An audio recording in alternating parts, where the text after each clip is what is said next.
네, 계속해서 사회적 타당성 공부할 건데요. 여기 위에 올라가 있는 것은 앞에 확과 적이 있는 거죠. 확정성, 가능성, 적법성, 사회적 타당성 이렇게 있는 것입니다. 이제 사회적 타당성 파트가 매년 시험 문제로 나온다고 볼 수 있죠. 매년 시험 문제로 거의 매년 나옵니다. 그런데 뭐 체계를 잡을 건 거의 없어요. 여기는 구체적인 내용들, 판례가 어떻게 판단했는지, 반사회 질생이로 판단했는지 아닌지 이것만 하시면 돼요. 근데 몇 가지를 한번 보시면 판단 시기는 요거는 행위 당시를 기준으로 한다 그랬죠. 법률행위 당시. 첩계약이 지금 무효인데 이게 조선시대로 올라가면 괜찮다니까요. 세종대왕님이 지금 현재 만약에 후궁이 그렇게 말하면 큰일 나죠. 그런데 세종대왕 시대에는 후궁이 있는 게 당연한 거지. 왕한테 후궁이 없으면 어떡해. 왕자들 많이 생산하려면 후궁이 있어야지. 이런 시대였단 말이에요. 네, 그렇게 판단하시면 되겠고. 그다음에 이제 동계불법 문제가 있는데 이 동계불법은 동기를 안 따진다 그랬죠. 그러니까 동계불법이 있어도 유효야. 살인하려고 칼을 샀어. 율락업을 하려고 렌트를 했어. 도박하려고 돈을 빌렸어. 동기가 나쁜 건데 그런 거 가지고 따지면 안 돼. 근데 예외적으로 무효가 될 때가 있었죠. 동기가 표시됐거나 알려진 동기가 불법일 때, 네, 그랬습니다. 그 다음에 유형면에서 여러 가지가 있는데 이 유형을 외우는 건 별로 의미가 없어요. 불공정한 법률행위도 이 안에 있어요. 네. 문제 풀리면서 이런 것들은 좀 더 정리해 보도록 하겠습니다. 우리가 공부할 거는 일단 강강세위. 요건 반사회 질생이가 아니라는 거. 요걸 잘 봐두셔야 된다고요. 강박, 강제집행면탈, 세금포탈, 비자금임치. 얘들은 반사회 질생이처럼 보이는데 반사회 질생이가 아닌 거야. 그래서 이런 것들은 아니다. 요거 잘 알아두시는 게 중요하고요. 다른 것들은 이제 내용에서 보시면 되죠. 그 다음에 이제 효과 측면에서 얘들은 절대적 무효야. 이중매매 같은 것들을 생각해 보시면 돼요. 절대적 무효죠. 그러니까 선의 제3자도 소유권 취득할 수가 없어. 선의 제3자도 보호가 되지 않지. 보호되지 않는다고. 불공정행위도 마찬가지고요. 네. 근데 어쨌거나 주고 난 뒤에는 불법 원인급여가 돼서 이걸 돌려받을 수가 없죠. 첩한테 준 아파트, 첩한테 준 부동산은 돌려달라고 못한다. 첩소유가 돼버린다.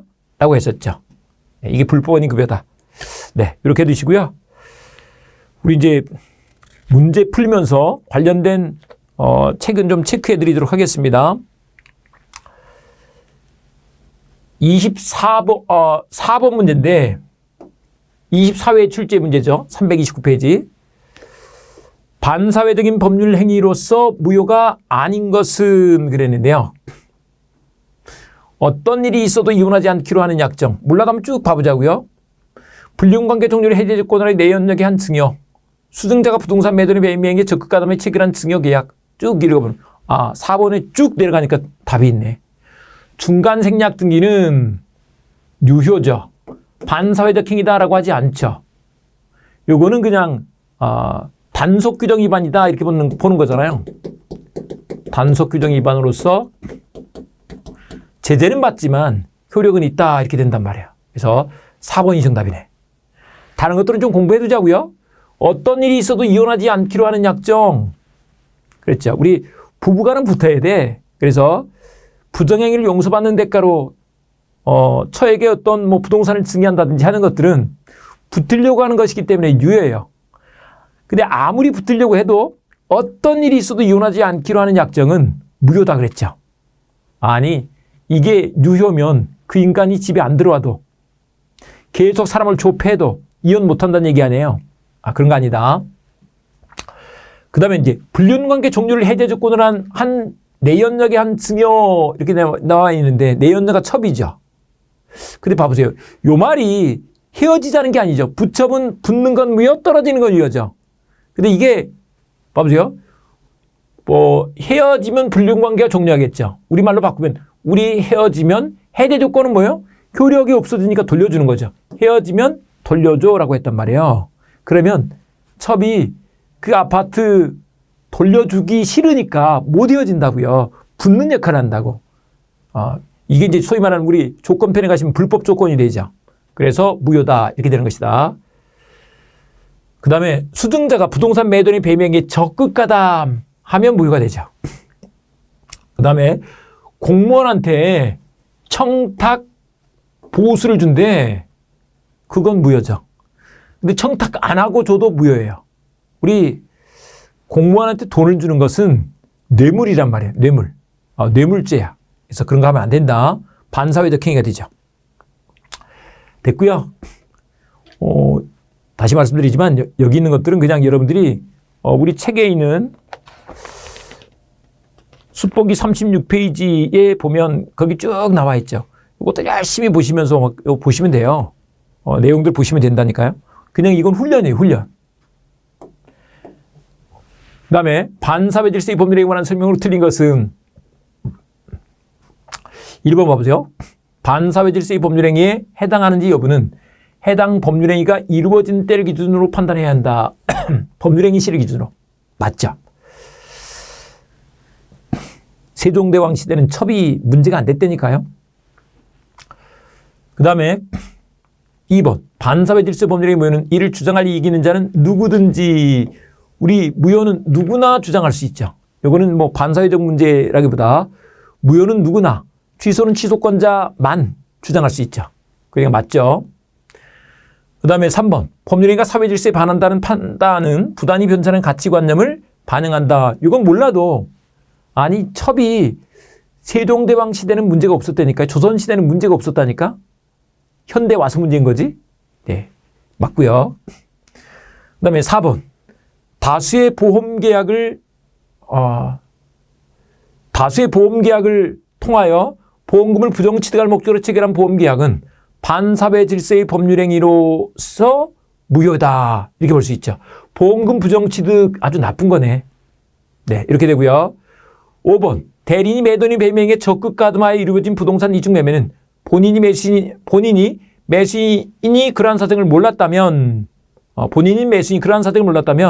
반사회 질서 법률행위가 되지 않는다라고 했는데 요거 틀렸죠.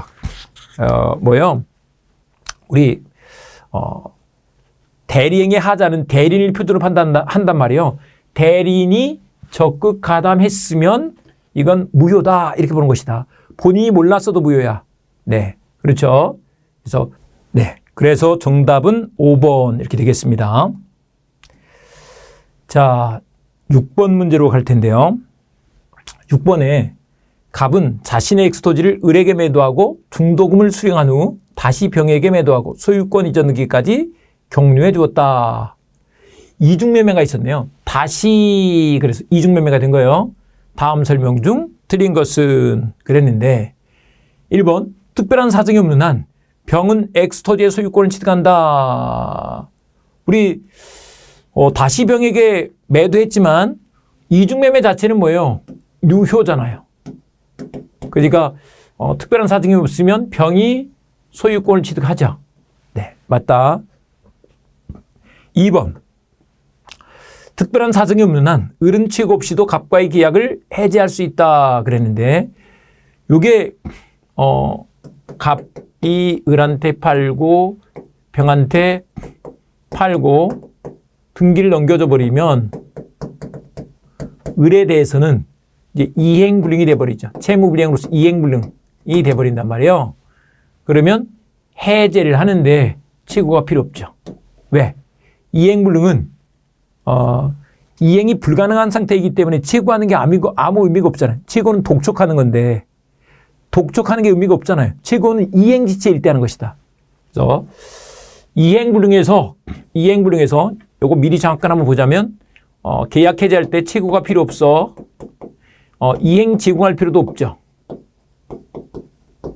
이행기까지 기다릴 필요도 없어. 여러분 이건 이행 불능표를 한번 이렇게 참고로 봐두시기 바랍니다. 그래서 2번 맞고요. 그 다음에 3번 병이 갑의 을에 대한 배명에 적극 가담하면 무효죠. 무효가 된 경우 을은 병을 상대로 직접 등기 말소를 청구할 수 있다. 을이 병한테 직접 등기 말소를 청구할 수는 없죠. 대위 행사해야지 되죠. 정답은 3번 이렇게 되겠다. 다시 보자면 갑이 을하고 이렇게 계약을 맺었을 때 을은 채씨란 말이에요. 매매 계약으로 인해서 등기청구권을 가지게 되는 이건 채씨야. 채씨는 그게 무효일자로 이렇게 다이렉트로 못한다니까. 직접 안 된다니까. 최대위. 채권자는 대위 행사를 해야 된다. 네. 그래서 3번 정답. 다른 것도 한번 봐보자고요. 갑과 병의 계약이 사회질서 위반으로 무효인 경우 병으로부터 엑스토지를 전득한 정은 선의이더라도 그 소유권을 취득하지 못한다. 종종 많이 나옵니다. 병이 소유자가 아니면 정은 소유권 취득할 수 없죠. 우리가 앞서서 체계도에서 공부했죠. 이건 절대적 무효라고요. 절대적 무효가 된다. 네, 이렇게 되죠. 그래서 소유권을 취득하지 못한다. 이렇게 된다. 맞고요. 그다음에 5번. 만약 병에 대린 무가 병을 대려 엑스토지를 매수하면서 갑의 배명에 적극 가담하였다면 대리인이 적극 가담하였다면 그러한 사정을 모르는 병은 소유권을 취득한다. 이건 앞에 문제하고 틀리잖아요. 소유권 취득하지 못한다 이렇게 봐야지 되죠. 5번도 틀린 지문이에요. 5번도 틀린 지문인데 지금 이건 문제를 좀 변형한 것 같은데 제가 좀 확인을 해봐야 되겠습니다만은 5번도 틀린 지문이다. 3번, 5번이 다 정답이죠. 지금 보니까 그렇게 돼 있어요. 3번이 원래 정답 맞고요. 5번도 틀렸다고요. 대리인이 적극 가담하면 무효라고 했잖아요. 5번도 틀렸다. 예. 우리는 이제 알고 가면 되니까요. 자, 7번. 불공정한 법률에 관한 설명으로 틀린 것은 그랬는데요. 1번에 궁박은 정신적, 심리적 원인에 기인할 수도 있다. 궁핍, 절박인데 이게 경제적 원인이란 궁박도 있지만 절박한 건 남편이 구속됐을 때도 된다 그랬잖아요. 그러니까 정신적, 심리적 원인에 의한 궁박도 있다. 그리고 무경험은 어느 특정 영역에 있어서의 경험 부족이 아니고 거래 일반에 대한 경험 부족 이렇게 말하죠. 바깥 출입 못하는 할머니 같은 분들을 말한다. 그 다음에 3번. 대리인에 의해 법률행위가 이루어진 경우 궁박 상태는 본인 맞죠? 궁박은 본인. 나머지 경무대. 경솔 무경험은 대리인, 궁박은 본인 이렇게 되죠. 3번 맞고요. 4번에 급부와 반대급 사이 현저한 불균형이 존재하는지는 법률행위 당시를 기준으로 판단해야 한다. 행위 당시를 기준하는 거예요. 일단 강행법 위반, 반사회질성이 불공정한 법률행위는 행위 당시를 기준으로 판단한다고요. 정당한 이유 이런 거 다 행위 당시를 기준으로 판단한다고. 그 다음에 5번 급부와 반대급 사이 현저한 불균형은 피해자의 궁박, 경솔, 무경험의 정도를 고려하여 당사자의 주관적이 아니고 객관적 가치에 따라 판단한다라고 해야지 되죠. 이 집이 어떤 집인데 이런 얘기 하지 말라니까요. 이 집이 어떤 집인데 그런 얘기 하지 마. 시장 가치만 가지고 따진다고요. 이 집에 우리 집에 히스토리가 있어 뭐 이런 얘기 하지 말라니까. 그런 거 하지 마. 객관적 가치에 의해서 판단한다라고 한다. 그 다음에 8번 가시는데요. 8번. 불공정한 법률에 관한 설명으로 틀린 것은 불공정한 법률행위 경매에는 적용되지 않는다. 우리 무상계약과 경매에는 적용되지 않죠. 네, 맞고요. 그 다음에 3번. 불공정한 법률에 무행위 전환의 법리가 적용될 수 있다. 무행위 전환은 되죠. 전환은 된다. 추인이 안 되죠. 전환은 돼. 추인은 안 돼. 그 다음에 4번. 법률행위가 대리인에 의하여 행해진 경우 궁박 상태는 대리인이 아니고 본인이라고 우리가 앞에서 봤죠. 경솔 무경험만 대리인이야. 경무대. 궁박은 본인 이렇게 된다고. 4번이 정답이네요. 5번도 계약 체결 당시를 기준해서 판단한다. 맞고요. 네, 이렇게 돼 있고요. 그 다음에 이제 우리 바로 또 예상 문제로 가서 볼 건데요. 예상 문제 바로 500페이지로 가서 보겠습니다. 500페이지. 500페이지 7번 나와 있는데 반사회 질서 법률에 해당한 무효로 되는 것을 모두 고른 것은 먼저 사찰의 존립과 존재의를 상실케 하는 임야의 증여 행위. 이건 중개사 시험 문제에서는 잘 안 나오는 문제이긴 합니다만은 이런 건 무효라는 거예요. 예. 그래서 무효다. 예, 이렇게 볼 수 있어요. 그 다음에 이제 니은번. 강제 집행을 면할 목적으로 허위의 근저당권을 설정하는 행위. 강강세비네요. 그러면 요거 아니겠네. 강강. 여기도 세금이니까. 네, 아니네. 그 다음에 리을번. 이미 매도된 부동산임을 알면서도 매도인의 배명에 적극 가담하여 이루어진 저당권 설정이. 적극 가담. 요거는 반사회 질서행위로서 무효죠. 이중매매 범위가 꼭 이중매매에서만 적용되는 것이 아니고요. 뭐 뒤에 임대차 계약을 하든지 저당권 설정 계약을 맺든지 증여를 하든지 적극 가담하면 무효가 되는 것이다. 네. 이렇게 봐두시고요. 미음번도 다른 시험들에 좀 주로 나오는 건데 일정 기간 근무하지 않으면 해외 파견, 소요공비를 배상해야 한다는 사규나 약정 이런 것들은 반사회 질서행위가 아니래. 네, 이건 뭐 그냥 설명하지 않고 가겠습니다. 자, 8번. 반사회 질서 법률행위로서 무효인 것을 모두 고른 것은 기억번. 모가 건물의 임대행위 나와 있는데 만약에 모가 건물의 임대행위가 반사회 질서행위로서 무효다 그러면 그 무허가 건물에라도 살아야 될 사람이 살지 못하는 문제가 생긴다고요. 그러니까 이거는 유효라고 봐야지 되죠. 니은번. 처음부터 보험사고를 가장하여 보험금을 취할 목적으로 그러면 이건 반사회적 행위네. 예. 그래서 니은번. 디귿번.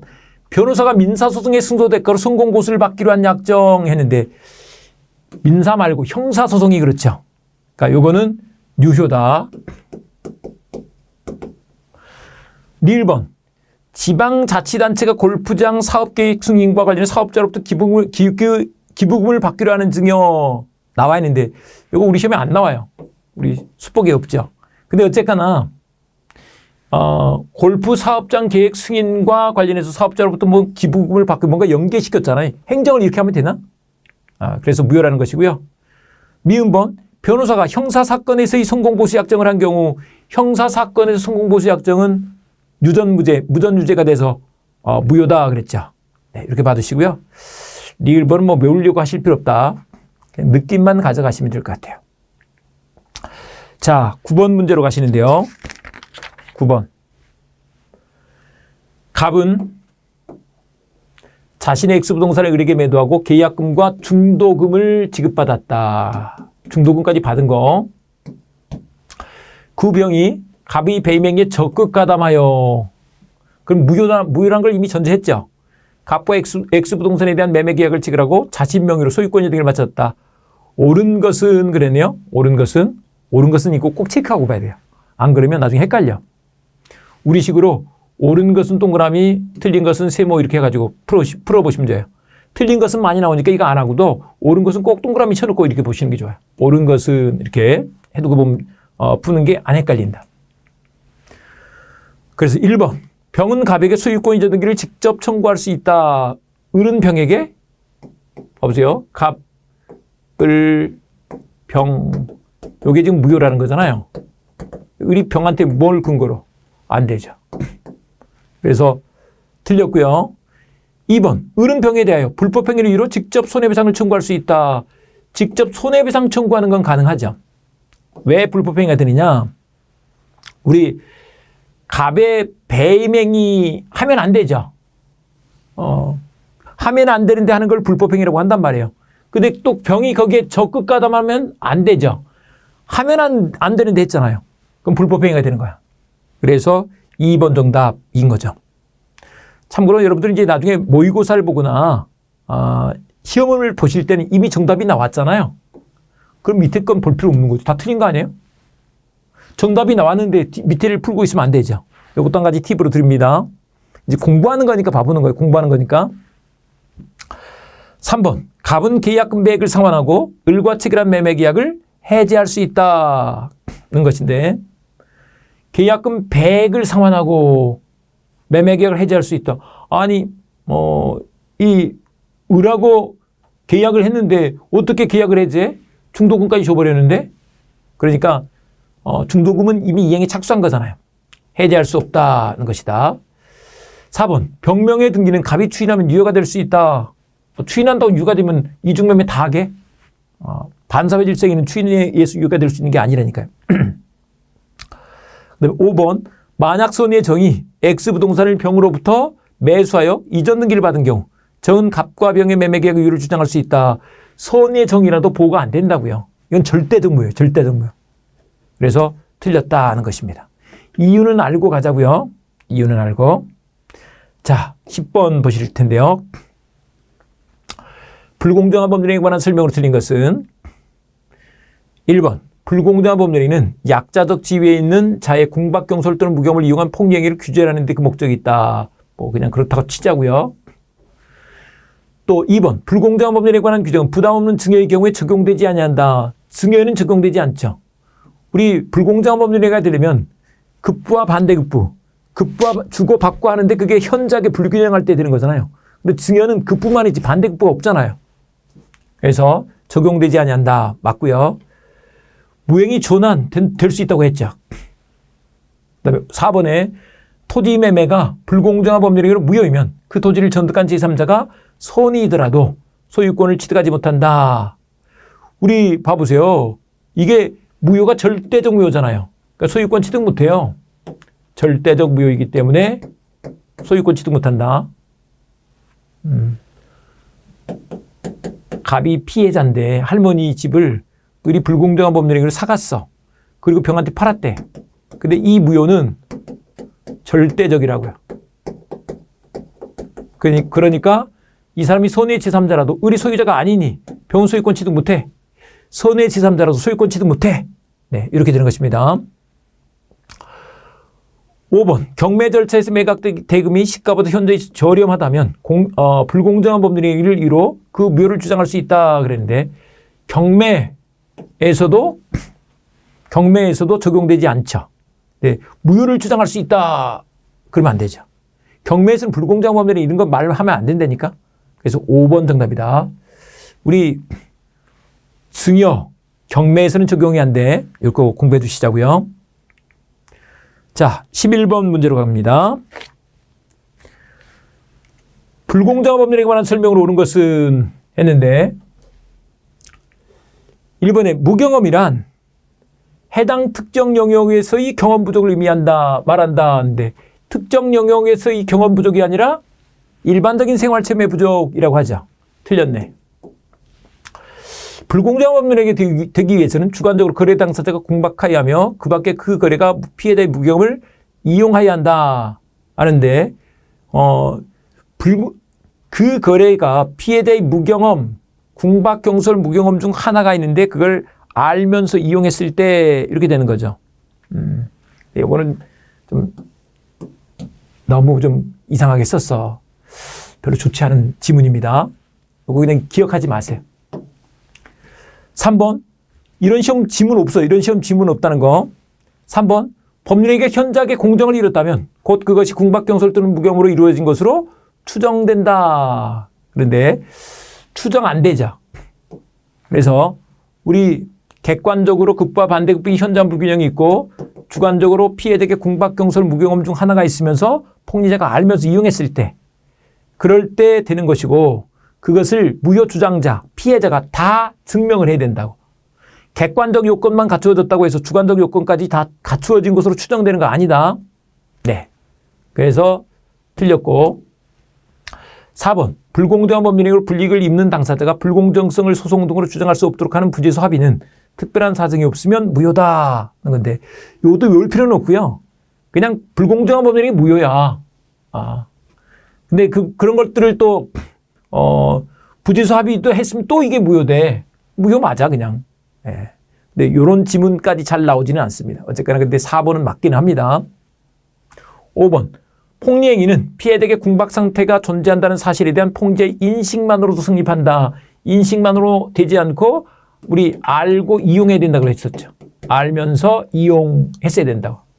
그러니까 5번도 틀렸죠. 제가 안 봐도 된다고 하는 지문들은 보지 마시기 바랍니다. 따지지 말고요. 네. 여기까지 하시고요. 다음 시간에 이제 법률행 해석 들어가서 보도록 하겠습니다. 어쨌거나 시작했으면 끝까지 확실하게 끝내보자고요. 네. 절대 붙는다.